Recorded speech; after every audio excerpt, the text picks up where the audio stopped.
they're replaced by somebody else right away. So we're constantly trying to find out who they are. They're constantly trying to hide their identity from us, and it's a game that just goes on and on and on forever.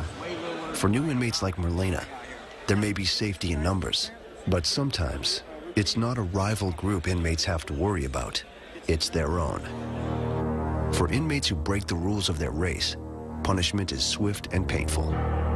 For minor infractions, like a verbal insult, a chin check, or a punch in the jaw. For major ones, like not paying back a debt, smashing, a thorough beating by 3 or more inmates. The group's power threatens the officer's grip on control. They are criminals, and you can't turn your back on them. Right now, when you look out on this yard, everything is quiet, but that could change at a moment's notice. We have had some major disturbances out here in the past. We've actually had an inmate take control of the yard. In 1996, Tent City exploded into violence when all of the racial groups rioted after an officer allegedly shot pepper spray in the face of an inmate. The situation quickly spiraled out of control. Inmates took 8 guards hostage and burned 2 tents to the ground. It took law enforcement 3 hours to regain control of the jail. To deal with rioting inmates, the jail has a heavily armed unit called the Special Response Team, or SRT. Sergeant Irby is in charge of one of 4 SRT squads that make daily raids throughout the jail system.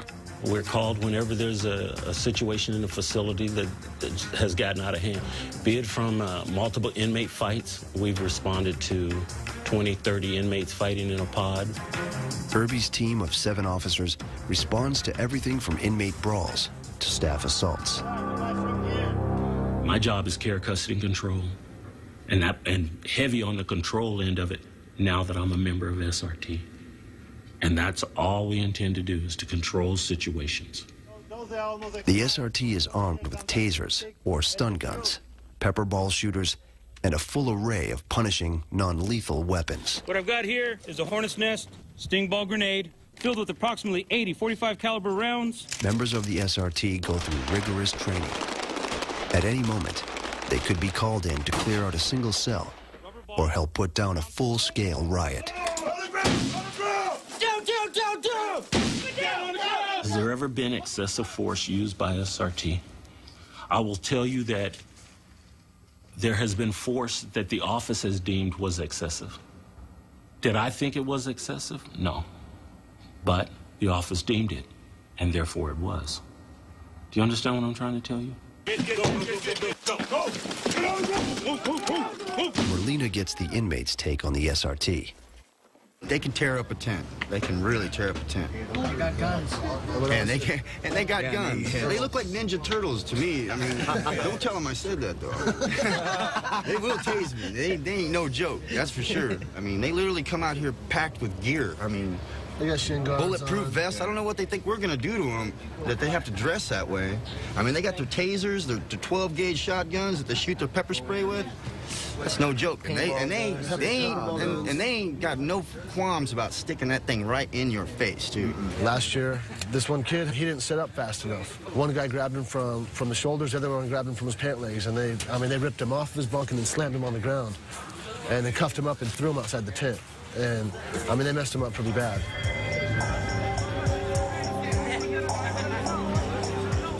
If Merlina gets involved in illegal activity at tents, the SRT will shut him down.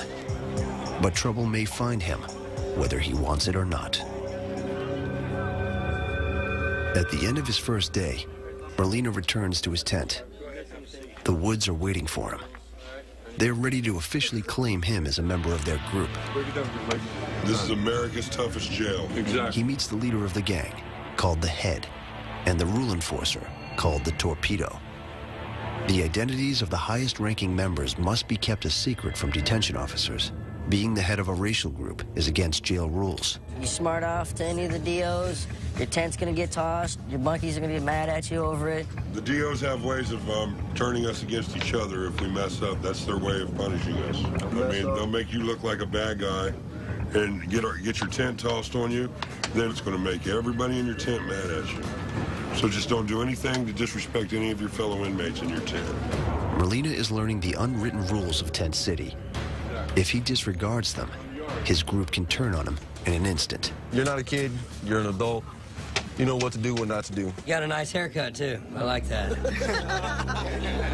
Merlina must master two conflicting sets of rules. The rules of his fellow inmates and those of the officers. If Merlina can't maintain this dangerous balancing act, the consequences could be devastating.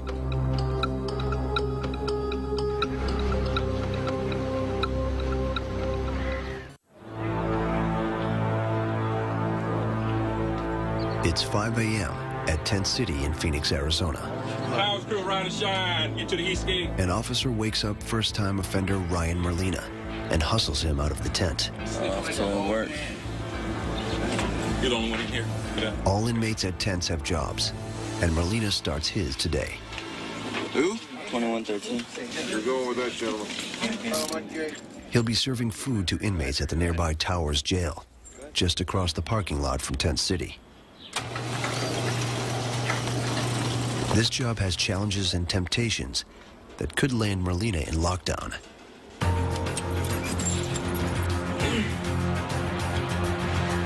From what I heard, a lot of the inmates in here are going to want extra food, and consequences for me getting extra food, I'll be going to the hole, so I can't do that. Unlike inmates at Tent City, who have all been convicted, 70% of these men are still awaiting trial. But Towers Jail offers even less freedom than Tent City. On chow duty, Merlina will come face to face with aggressive inmates who spend 23 hours a day locked in small cells. Their charges range from driving without a license to assault with a deadly weapon. They'll try to threaten and bribe him for more food. For a former meth addict and troublemaker, avoiding danger and opportunities could be tough. To keep costs down, the jail feeds these inmates only 2 meals a day of surplus food. The sheriff's office publicizes the fact that they spend 40 cents a day on each inmate's chow, compared to $1.40 for police dogs. As Merlina gets ready to deliver the food, one of his co-workers prepares him for what to expect next. They get 1 meal, 1 bag. That's it. They'll ask you, they'll beg you, they'll cry, and they'll hide their milk, saying they didn't get a milk. Yeah.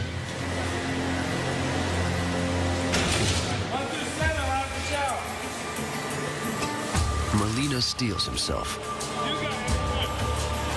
To keep things in order, inmates line up at the pod door, single file. A detention officer carefully checks each inmate's ID to make sure they only get 1 bag of food.